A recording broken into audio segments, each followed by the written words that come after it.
Good afternoon, everyone. I'm Nasreen Shams, Assistant Vice President of Business Development here at Stratagem. Welcome to this afternoon's webinar on Your Network is the Threat in association with Stratagem and SciGlass. Learn how to protect it.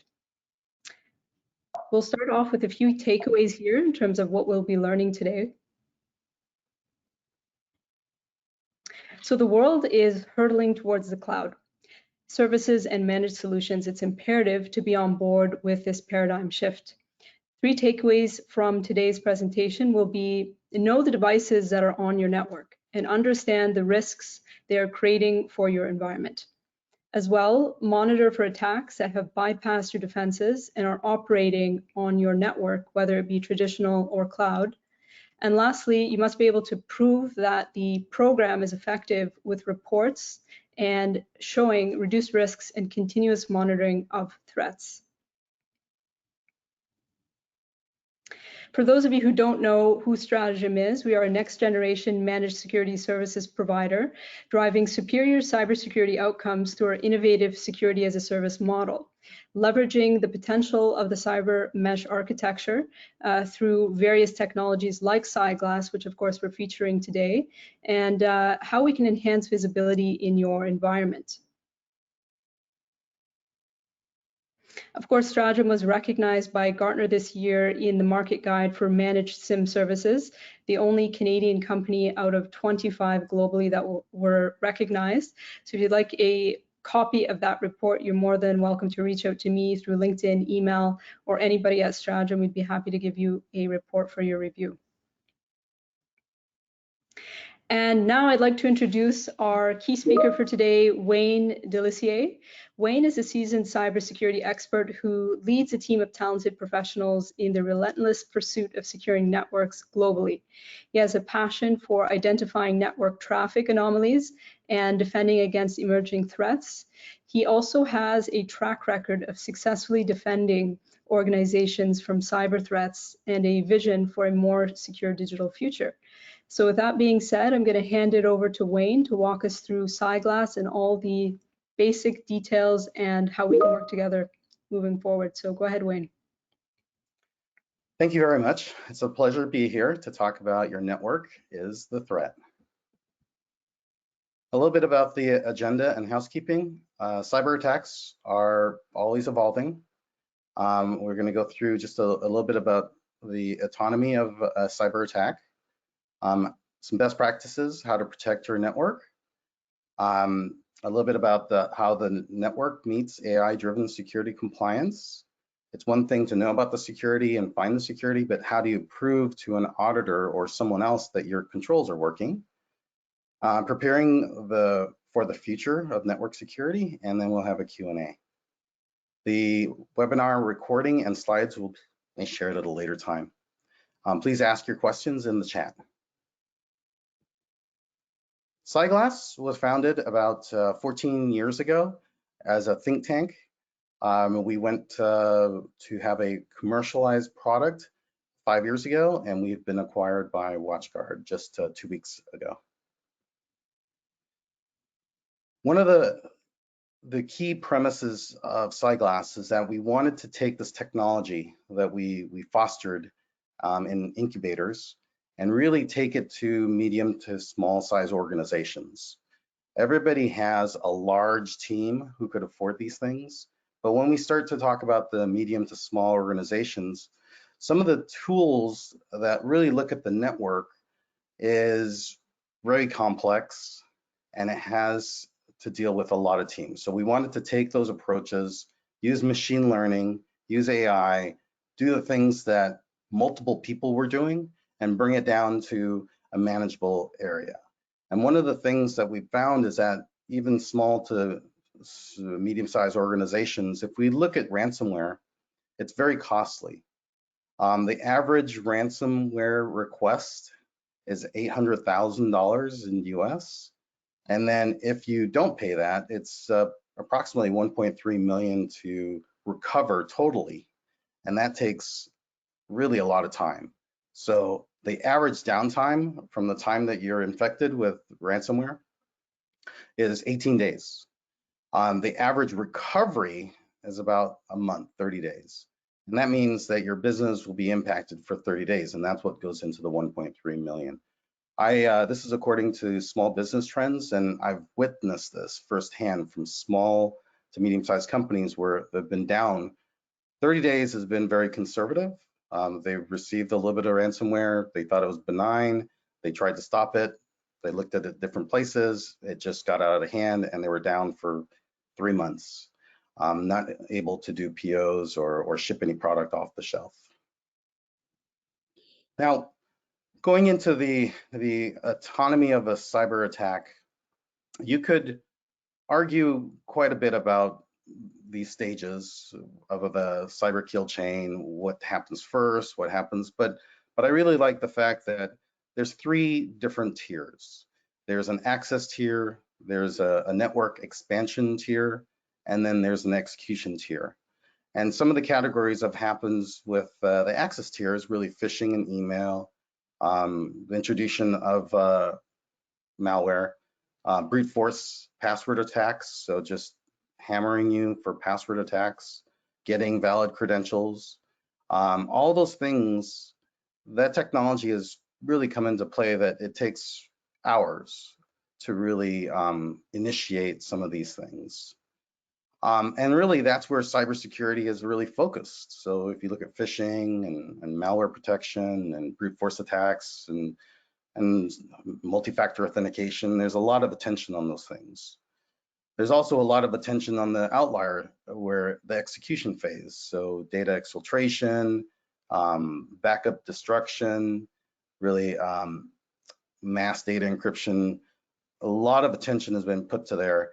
And it takes minutes to hours to execute on those things. And those things are very tangible. People buy firewalls to prevent data exfiltration. They'll buy multi-factor authentication on the access side. But really, what Cyglass is focused on is this idea of the network. And the network is a problem. If you're going to introduce something, if you're going to steal something, it's going to go through the network. And so a lot of the things that we look for, a firewall or just an antivirus, really can't stop it, endpoint protection.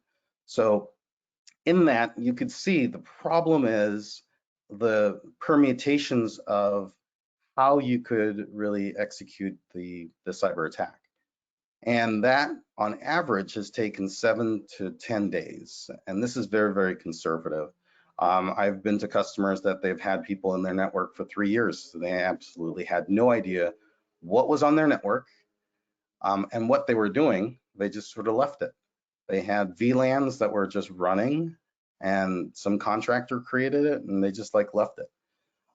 This is where they had additional people that were in the network, some transient, some temporary, some permanent, and this combination of they just didn't know. And that's really the key to this. When you're talking about your network, you need visibility. And that's really what Cyglass focused on. So from the exposed service, what are my services? Who are starting them? Network recon. What is network recon? It's someone who is in your network and they're trying to find services. Command and control. This is where I'm trying to take control of an entity by introducing some sort of additional program that will execute at a later time.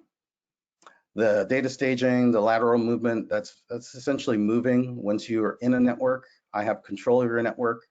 The reason it takes 7 to 10 days, I'll go back, I'll leave, I'll come back, I'll try to go somewhere else. And that's really the privilege escalation and the lateral movement. And then finally, the execution is really the back end. So everything in the network, the reason when we start building products, I am an architect, and I've been able to architect many different security solutions. And one of the things I really like about Cyglass is when we started, everybody really gravitates to the tangible things when you're building a product. So you're building things like endpoint protection because they're tangible known patterns with signatures. You install a piece of software, you look at the traffic, you look at the thing, and then, or you basically on the execution side, look at logs. And you can't collect logs from everything. You collect from the critical systems and your authentication systems. And it really comes down to human nature on these things. When you have a log that says invalid password attempt, you have something tangible that you could build upon. Pull that query out and start to do it. When you start looking at the network, we're looking at behavioral aspects. And the way that we decided to approach the behavioral aspects is really to profile the network traffic. So we're looking at the behavior of the network traffic. And the behavior of the network traffic, I'll take you through our approach, but it is essentially trying to get you down into a level of what is normal for your network and what is abnormal for your network. And things that are normal, we just let it through, we don't alert you on it. Things that are abnormal, those are the things that we want to alert you to work on. And again, when we start looking at advanced threats, it's pulling in data from multiple days, multiple months. It's not just, I have a piece of malware that I've downloaded instantaneously and my signature has found it and I blocked it. This is trying to triangulate the multiple points of abnormal activity into a tangible alert for you to triage. Now, to protect your network, the network offers multiple layers, and it's a huge opportunity to really put a little focus on it. And some of the things that we do with the network visibility is remote access. So for a cyber attack to really happen, people use things like that are on the network, SMB traffic, RDP traffic, VPN traffic, tunneling, lateral movement, reconnaissance, everything that needs to execute, we believe is in the network. If you're looking for a product that prevents someone from plugging in a USB drive into your laptop, that's not what we believe in. We believe that if you are trying to compromise a network, you're going to come in through a firewall, you're going to come in through a porous network, some connection into the network. RDP is very, very difficult because it's encrypted. VPNs are encrypted, tunneling is encrypted. All those things, we're really looking to bring visibility to help you to say if this RDP tunnel is legitimate or not. Network detection tools, they can quickly identify risks, so rogue assets, simple things like if you can prevent rogue DNS servers from popping up on your network. What are rogue DNS servers? They're processes that tell computers where to go. If you're aware of it, great, but if you're unaware of it, that's how people get into a network and they could come back in because they call back into another DNS server. Network traffic and cloud traffic logs are great, but there's a lot of traffic. So I had a customer that had 3 terabytes of traffic in just 5 minutes of debug logs. So how you're going to go through 3 terabytes of traffic for a 5-minute period of time, it's just a lot of data. So our approach has been really this idea of let's look at what an analyst does, try and mimic it with artificial intelligence, create baselines for all this activity, and then use the AI with the baselines to project and predict what is normal behavior. And when we observe abnormal to the predicted model, that's when we sort of say that stands out. Maybe you should go look at these things.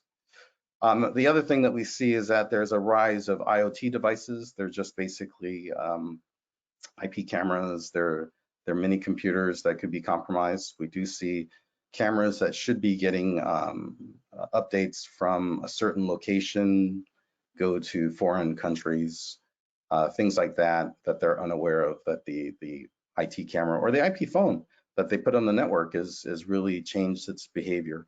And those are very easy for our baselining because the baselines don't change. A Cisco phone, it connects, it looks for other phones, it makes a phone call, it disconnects. Things that become long-lived or updates from non-Cisco sites, those things will pop up and alert you to maybe you should go look at this one phone. This phone is doing it, no other phone's doing it. And as long as it's IP based, we will work with it because it's just another IP address on the network. Now, what we also looked at is how do we get this network traffic? You could get the network traffic from the firewall. We believe in the firewall because it's a great delineator between your internal trusted network and your external network. You could get the network traffic from network taps or VPN logs, things like that. Now, the visibility, we extend that to not only what is on your network, but it is what we call network risks and visibility. So we need to know what's on the network. Essentially, what is the role of the device? So if you have a workstation or you have a DNS server, those things get profiled. And so when it starts to break out of that profile, that's when we start to alert you on those things. We also, we like to think of visibility as the actual threat that's happening. So is someone actively trying to attack my network? Is someone logged in with a valid credential in one network, and are they going somewhere else in a way that's not predicted? Those are sort of the threat visibility things that we do. And then finally, the technology is great, but if you cannot adequately describe how you're protecting your environment, it really isn't well received. So this is where we have really visibility for the compliance side of the house, where we have very complex reports that we've distilled it down into very simple, understandable things to report back to someone who cares about it, either an auditor or your management. The way that the SciGlass architecture works, you could look at this as really, it's a SaaS offering. It's powered by AWS. So we do have different regions that we support: Canada, Singapore, the EU. And everything on the left of the cloud is essentially inputs into the system. And everything on the right-hand side are how you interact with the actual cloud service itself. Now on the left-hand side, as I really stated, I really believe that the firewall, either a virtual firewall or a physical firewall, is a great delineator of my trusted network and my untrusted network. So if you're gonna try and steal data, you're gonna try and compromise, at one point or another, even if you plug in that USB drive, you're gonna have to call out. And it's that call out that's gonna be normal or abnormal. And this is where we support all the major firewalls: WatchGuard, Sophos, Cisco, Fortinet, Palo Alto, SonicWall, Checkpoint, both virtual and non-virtual. If you have an organization with 35 different branches, each of them have firewalls, they're all interconnected, we could just turn our system on without deploying additional hardware. We will collect the necessary information from those firewalls and produce the reports and the visibility items that you need. We also support physical switches. So if you wanted to have a network tap, or if you wanted to get the data from a mirrored port, we do support that. We have various levels of resolution. And the reason we do the resolution is that we do support GDPR, in the sense that some people feel that I need to monitor my network, and I'm comfortable with an IP address because the network with the IP address is publicly available. I haven't paired it with a username. I haven't paired it with a desktop. I'm just using the IP address, and our metrics will work just fine. But if you wanted to augment that with the person of the incident happening at the time, which is assigned an IP address from a DHCP server, we do support that with getting information from third-party repositories like AD or some other repository. We also have expanded. We believe in a hybrid approach. So some people will have on-premise, but they'll have workloads. So if you have a workload in Azure or Google, GCP, or AWS, the same infrastructure that you use for anomaly detection on your network traffic on your firewall internal to your network, you'll be able to apply the same pattern to the cloud. They all support getting the network data into a metadata format that we could pull out and do our analytics on it. We also support Google Workspaces, Amazon Workspaces, the VDI desktops, and Office 365.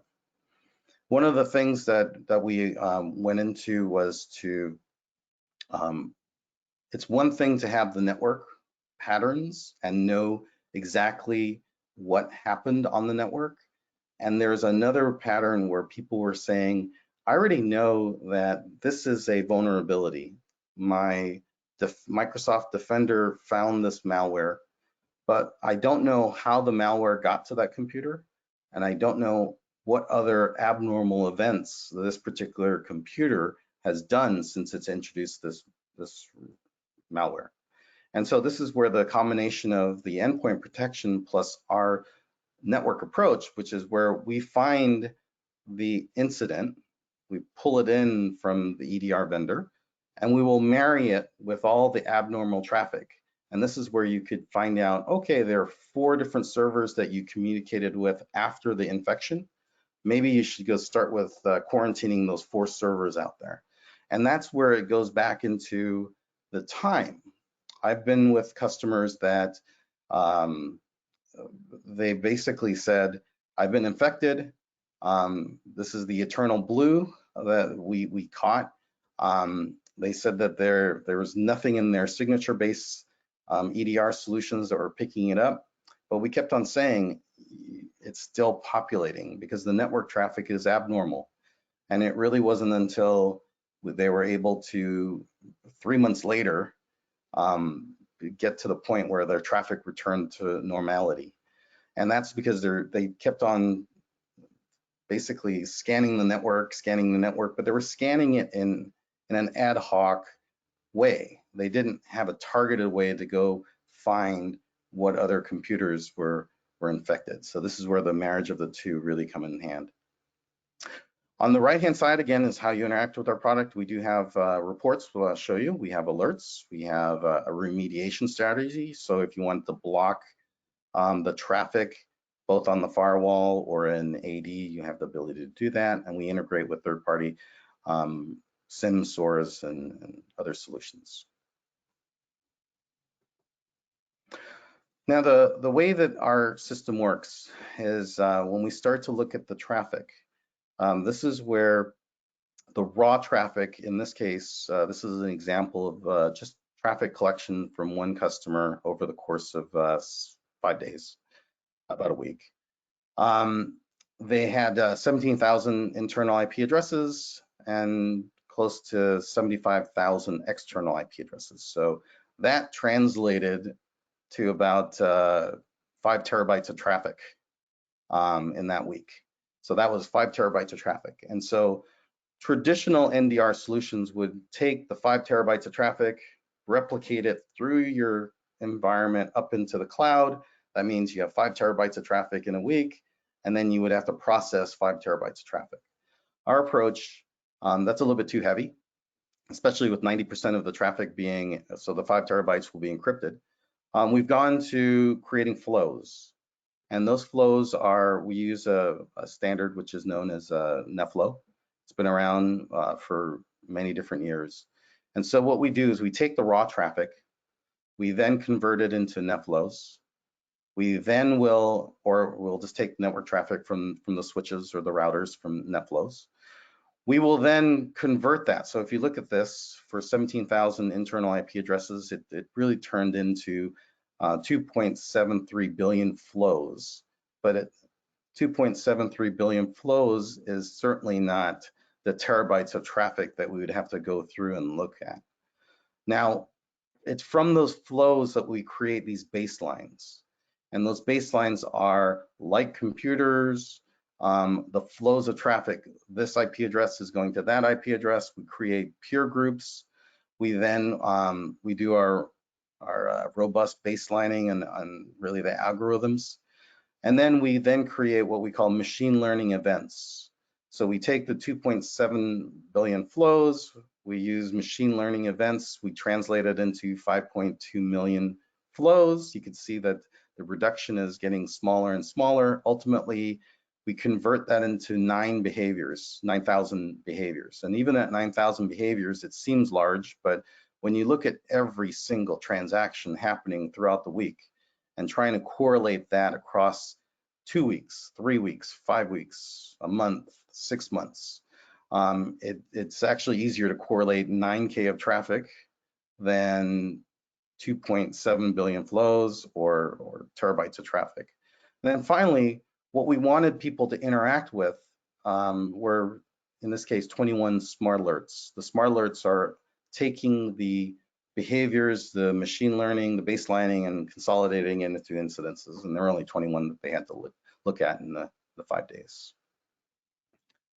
So this becomes our secret sauce. This is how we can offer it to everybody on the planet instead of $1 million solutions with terabytes of data and millions of dollars of labor to go through it. We use machine learning. We do it in a way that we're trying to shift down into the most important things that we want to correlate over time. Now, this is an example of the profiling.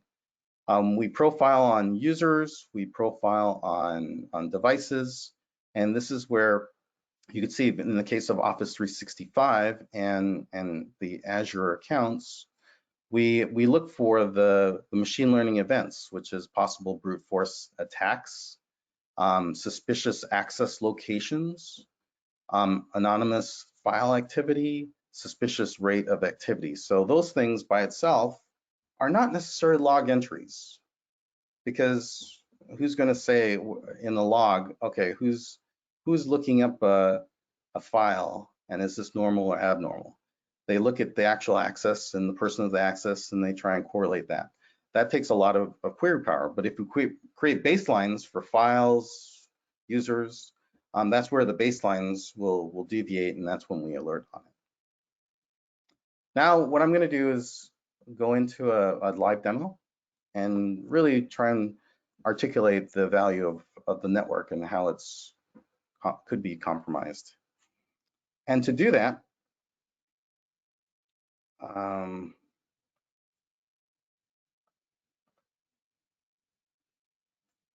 I'm going to just start this off with RDP. So this is just RDP. Now, this means that I'm remote controlling into a Windows desktop.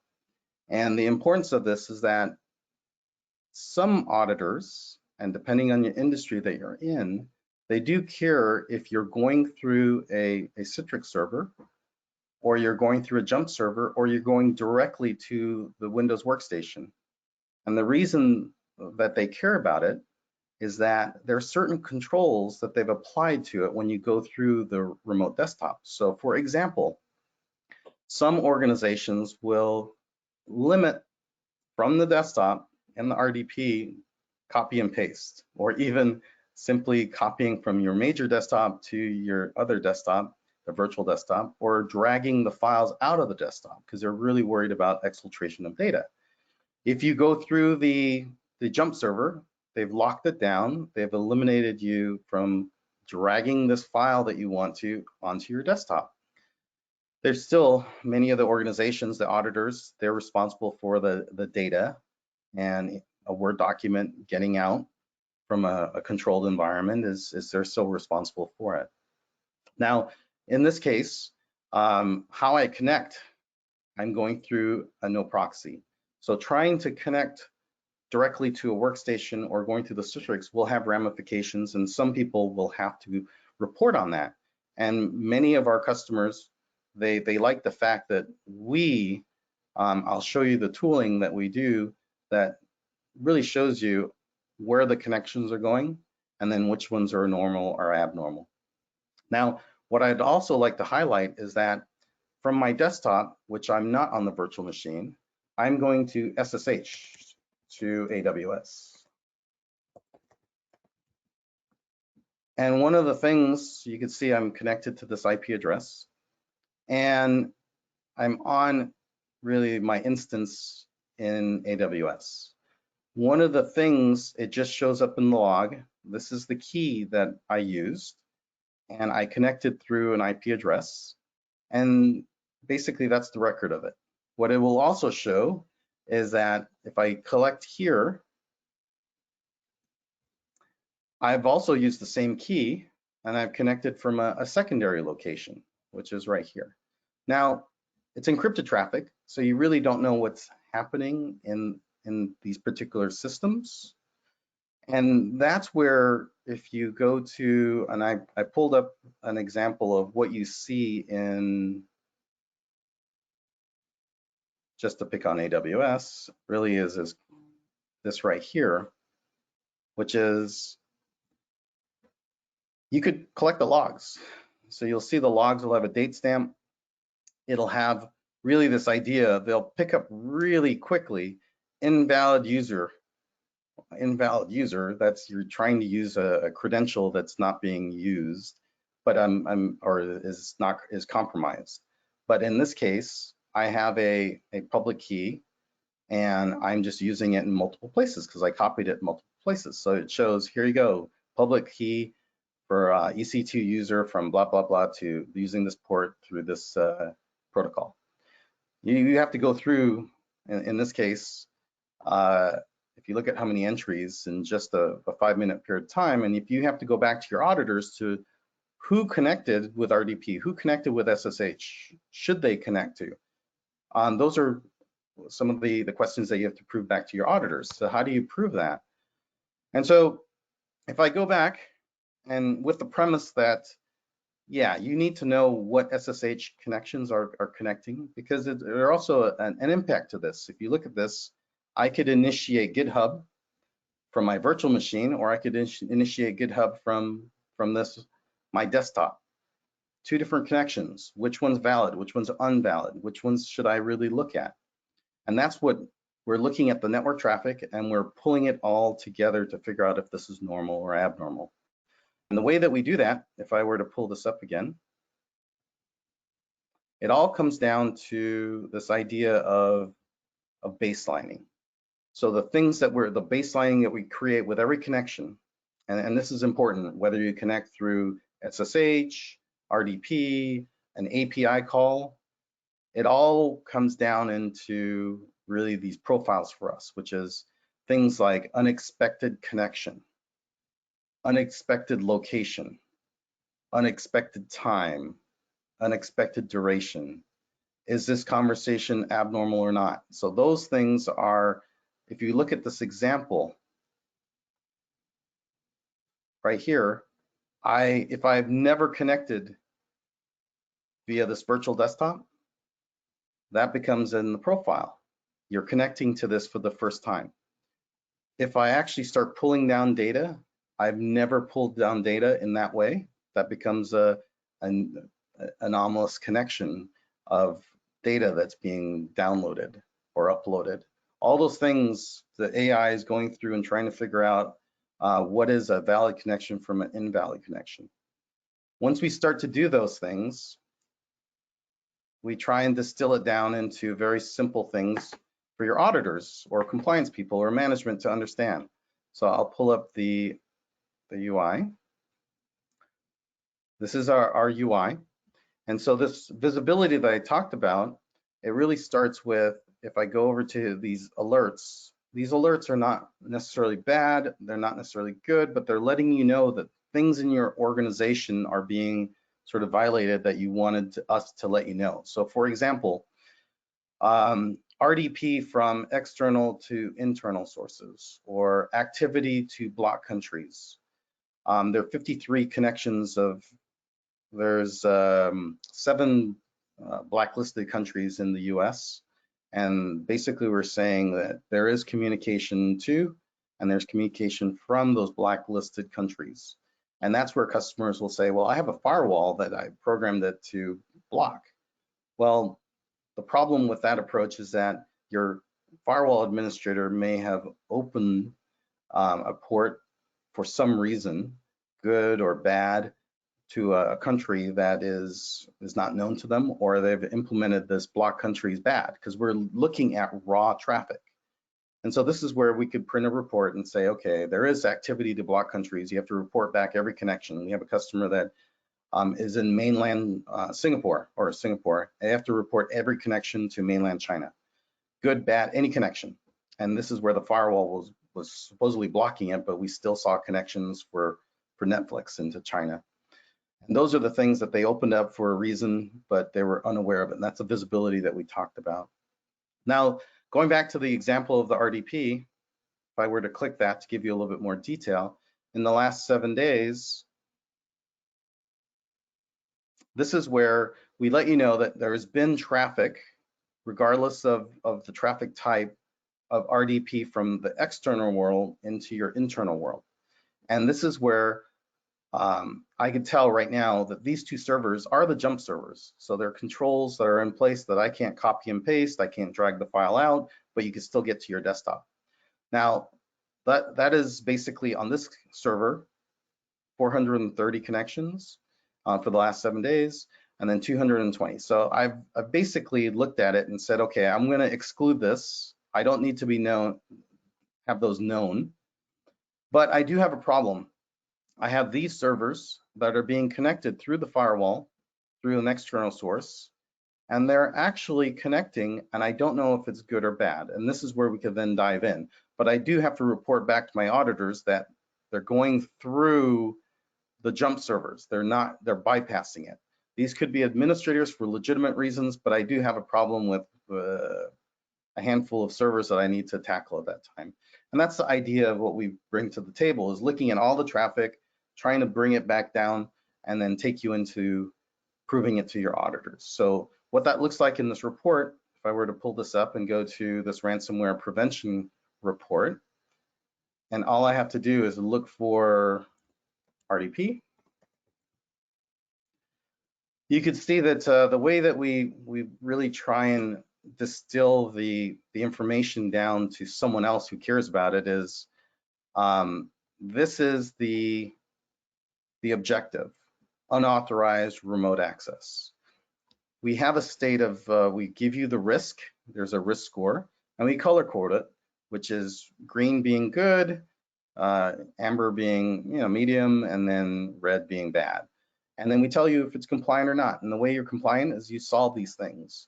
So at this time, when you sit in front of your auditor or your management team, do you have any unauthorized RDP attempts from the external world to my internal servers? You could say, no, for the last 38 days, we didn't see any traffic, no problems. If you did see something, we give you a remediation. You should go ahead and block this and look at the traffic.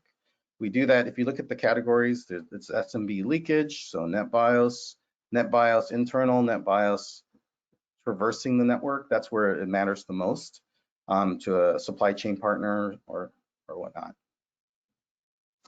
Now, this is an example of unnecessary or unexpected port activity. And again, if your firewall administrator is doing their job, how do you have them prove that these controls are working? So in the last 38 days, no issues with the log4j vulnerability of traffic going through the firewall. Good job. But I've had NetBIOS, internal NetBIOS traffic. There's only 2 incidences. Let's go look at what those things are. It could be a legitimate reason. It could be a color copier that has NetBIOS turned on. Even though NetBIOS is deprecated, I can't replace the copier. I accept the risk. The risk is 50% out of 100. And that's how the reporting works. Now, with the time that's allocated, we can do questions.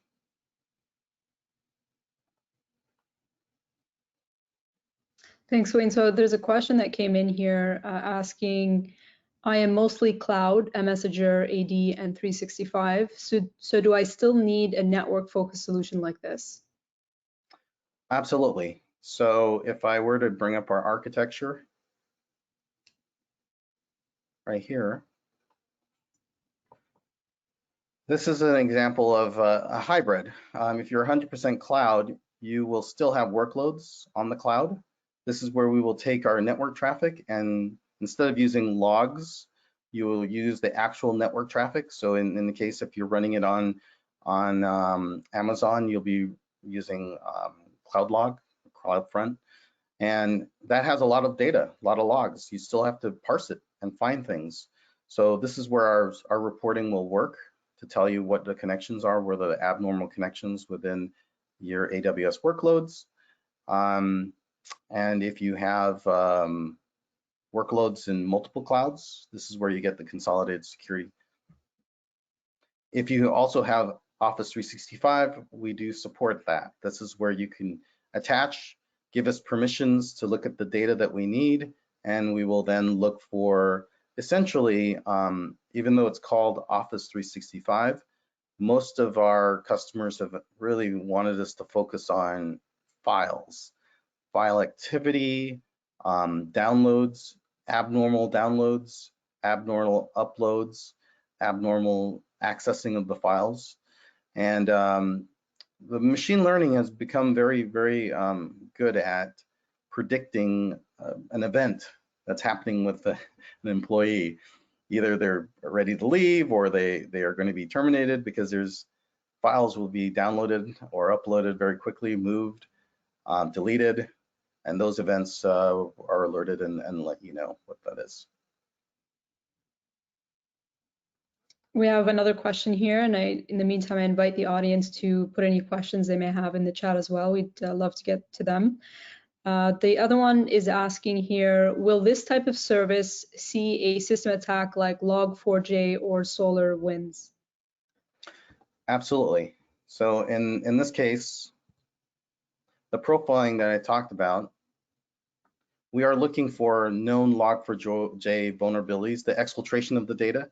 So we know what the sites are, and so we do have a control for that. And I showed you what that was in the last report. But as far as this is a very good example of the profiling that we do. So in SolarWinds, it was just a SAML credential that was being used. So what exactly is a token? If you look at my example here, tokens come in many forms.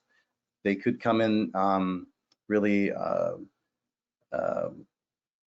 header variables. It could be actual compromise. So there are SolarWinds, the attack that it was just a redirect with a token.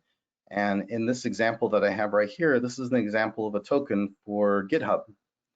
If I pull it up right here, I've obfuscated it, but it's essentially, this is a JavaScript version of it from Postman. This is where you just put authorization, and it's a var token, and it's opaque. Like wherever this token is being used, as long as it's valid, you could use it in an API, you could use it in another application. If someone were to pick it up, look at it in source code, they could basically call on your behalf. And so things like the SolarWinds, this is where we, instead of relying on a valid credential coming in, we start to do the profiling, which is unexpected connections. You've not connected to this server at this time or from this location. The duration, all those things become the most important characteristics for abnormal behavior, is because it's outside of the normal pattern. Most of the malware happens after hours. So if the connections were happening after hours, you've never connected after hours, even though it's a valid credential, or you've never gone to the server. Those are the types of things that we pick up. So Wayne, I have two more questions for you here. So one of two reads here, can you offer any detail on what cyber insurance reports would look like? This individual seems to be struggling with getting coverage at a decent cost. Oh, that is that is I've worked with several different insurance companies, and they all are different. They will not really tell you what they are looking for. They have vague ideas of you should secure your environment, so you should have a firewall. You should use encrypted tunnels, SSL, if you transmit data. But how it actually, presented itself back, are you prepared or not? They really don't have any ideas. So what we've been working with them is we have standard formats that insurance companies are accepting. So this is one, for example, the NIST framework. In the NIST framework, it defines a certain set of goals and objectives, and then we map your network traffic to those goals. So for example, this framework, they have an access control. And this is where we look at all the network parameters, because NIST is very big. There's a lot of controls that they offer, but we mapped it to the ones that are relevant to network traffic, because that's what we do. So simple things like NIST says, you have to track activity between development servers and production servers. This is to protect really two things. One, malicious upload of code, and two, someone going around the controls and making a change and bringing everything down. So there has to be a change management process associated with that. So in this case, for NIST, this is the controls for it. This is the section for it. This is what we think it is. We tell you what the remediation is, and then we tell you, we did not see any communication between your development servers and your production servers. So you get a green check mark. In fact, in the last 18 days, we didn't see any traffic. And this is what you could report back to your insurance company. Look, no one's, from this date of this report, no one's communicated between any servers and the production servers. They also, things like they follow guides from the federal government. The federal government is very big on this one, which is, I have a set of countries: Russia, China, Iran, North Korea, Cuba, Syria, South Yemen, and Sudan. If you have any connections to it or from it, you need to know what those connections are. So yes, there are partners in Russia. As long as you know what the IP address is, that's a legitimate traffic. It's not abnormal.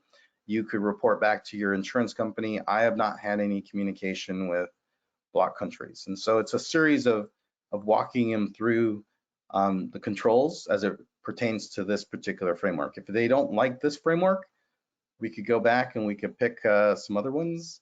Instead of NIST 800, we could go back to NIST 171, or we could go back to any of the other frameworks that we support. And the last question, I think you may have already touched on this, Wayne, but it asks, how configurable are the reports if I have very specific compliance control challenges? Does it cover most NIST controls, and can I pick and choose what I need? Absolutely, we do support several different things. This one is a generic NIST 171.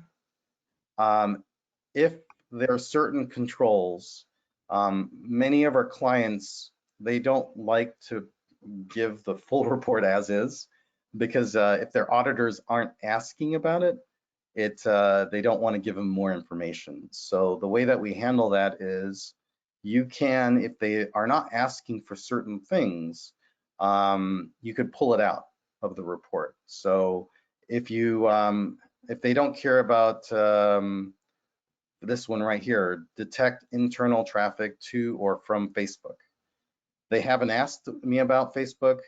They don't care about Facebook. They don't deem it as being a bad thing.